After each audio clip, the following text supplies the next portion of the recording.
Bueno, y después de la primera clase más teórica de investigación sobre base de datos no SQL, vamos a trabajar en esta clase, y antes de entrar en las posteriores ya en MongoDB, cómo usar Postgres, un sistema de gestión de base de datos de calidad empresarial relacional, como, digamos, objeto relacional, bueno, en este caso utilizando en concreto objetos JSON, que es un poco lo que buscaba, una de las partes que buscaba el movimiento NoSQL.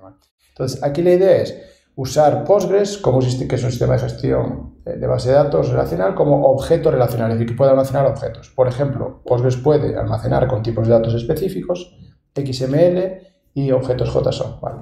Incluso recordar que podríamos crear tipos de datos específicos, de posiciones geográficas, bueno, tiene un montón de cosas, entonces en ese sentido puede almacenar objetos específicos y desarrollar incluso operadores y funciones específicas, ¿vale?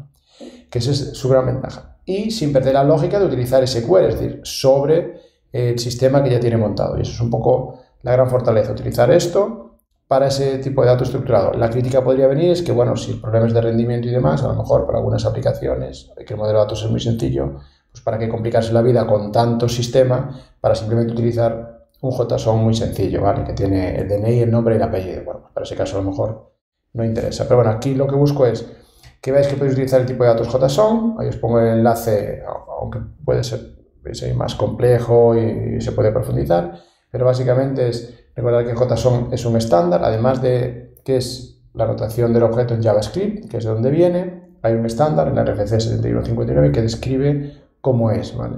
Tiene unos valores primitivos, cadenas de texto, números booleanos, también el valor null, que ojo que no tiene que ver con el valor null de SQL, que además puede ser un array, va entre corchetes todos los elementos, y que tiene cada clave tiene un valor y puedes tener además objetos anidados entre sí, entre llaves. Bueno, ya lo habéis visto en Code, aquí lo vamos un poco a repetir. Lo único es que es un tipo de datos que se gestiona, digamos, como si fuera una cadena de texto especial. Es una cadena de texto que simplemente tiene estructura gracias a las llaves, los puntos, las comas y el objeto JSON. Bueno, entonces es muy flexible, esa es la gran ventaja, además puede ir variando, pero ojo que es como los modelos que vimos como CSV, ¿vale? Como los archivos, con el modelo de diseño plano, aunque sería un poco a lo mejor más jerárquico con JSON, donde la estructura está dentro del valor, ¿vale? No es que la tabla le dé el valor, no, aquí está dentro del valor y eso es un enfoque totalmente diferente al modelo relacional. Os pongo ahí 3 ejemplos de JSON para que veáis, es decir, pues un valor simple, un array y objetos anidados dentro de uno, ¿no? En el caso, el array es un JSON que va entre corchetes, o cuando es el objeto, veis que va entre las llaves con los pares clave-valor separado por comas, pero es que el valor, por ejemplo, del primer campo de foo, que es true y var, a su vez es un array, entonces eso también se puede ver, o podría ser un objeto. El primero veis que es un array, el segundo de tags es un objeto, o sea que puede relacionarse uno y otro. Ya lo habéis visto lo de JSON, simplemente repasar.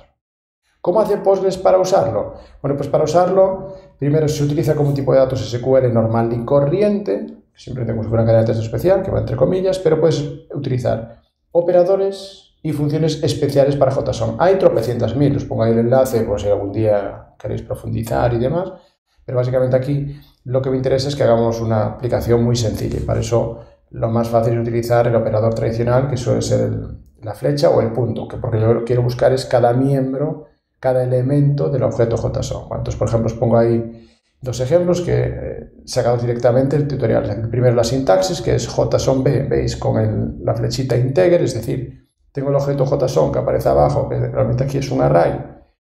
Veis que 2 puntos JSON o JSON-B, vamos a utilizar JSON-B, ¿vale? Como es un tipo de datos como más específico, pero bueno, valdría cualquiera de los dos. Esos 2 puntos JSON lo que dice es que está forzando que el tipo es JSON, ¿vale? Ese entre comillas, o sea que no es una cadena de texto, porque si no le pongo JSON, eso entre comillas simple sería una cadena de texto, ¿vale? Aquí no, es una cadena de texto especial, en este caso JSON o JSON-B, que si le pongo un número, pongo seguido la flechita, digamos 2, me va a dar el segundo elemento, es decir, el segundo elemento es el JSON que veis que es 0, 1, 2, no es el segundo elemento, empieza en 0, es el tercer elemento, C, B, A, Z. Bueno, entonces, por ejemplo, ahí te lo da.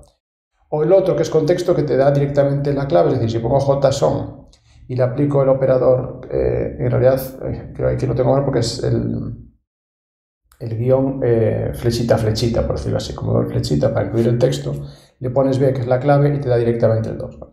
En cualquier caso, aquí los operadores lo que buscan es que tú puedas moverte dentro del objeto JSON, que recuerda que tiene esa relación más o menos jerárquica y de diferentes niveles. ¿Vale? Y luego, una vez con eso, lo que hay son funciones especiales. Hay funciones especiales, algunas de creación, que te ayudan a crear objetos JSON a partir de otros datos, y otras que son de consulta. ¿Vale?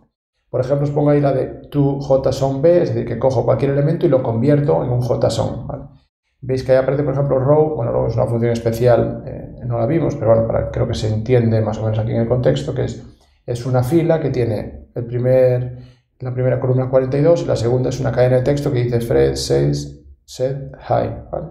Y eso lo convierte en, como no le di el número de campo, o sea, la clave, pues F1, 2 puntos el valor, 42, y F2, 2 puntos, veis que aquí entre comillas dobles, el segundo campo. Es decir, está convirtiendo una fila en un JSON. ¿Vale? El otro también convierte una cadena de texto en un JSON. Lo que vimos, en vez de forzarlo con el tipo de 2 puntos JSON, bueno, pues lo hace aquí directamente con la aplicación. Estas son funciones de creación, por ejemplo. Hay muchas más. La idea aquí también es, vamos a verlo muy simple, pero bueno, que sepáis que tiene como más potencialidad. Y algunas de consulta, que también hay muchas, por ejemplo, para procesar información del objeto como tal. Una es, por ejemplo, tener, en este caso, cuando el array es o sea, cuando el JSON es un array, te dice el número de elementos, veis ahí JSON B, array, length, dentro le pones el objeto JSON y te da un entero. Otro es este JSON B each, que lo que hace es te devuelve, te convierte ese objeto JSON en una especie de tabla, que veis ahí que es clave-valor, siempre es la clave-valor, ¿vale? Que, bueno, que es interesante, ¿no? La clave A y B y el valor foo y var. Otro también que es interesante, JSON B Objects, que te da simplemente las claves. O te podría dar también, creo que solo otros valores. Bueno, hay un montón de funciones. Y podríais crear vuestra propia función para algunos temas de JSON. Entonces veis que ahí la funcionalidad se puede convertir en muy grande. Os pongo ahí un tutorial sencillo como ejercicio, y que básicamente es crear una tabla de ejemplo con dos campos, uno por ejemplo normal y corriente que tenga la clave primaria y otro tipo de JSON, para que veáis que podemos mezclar los dos mundos, almacenar objetos y documentos dentro de un esquema relacional. ¿Vale?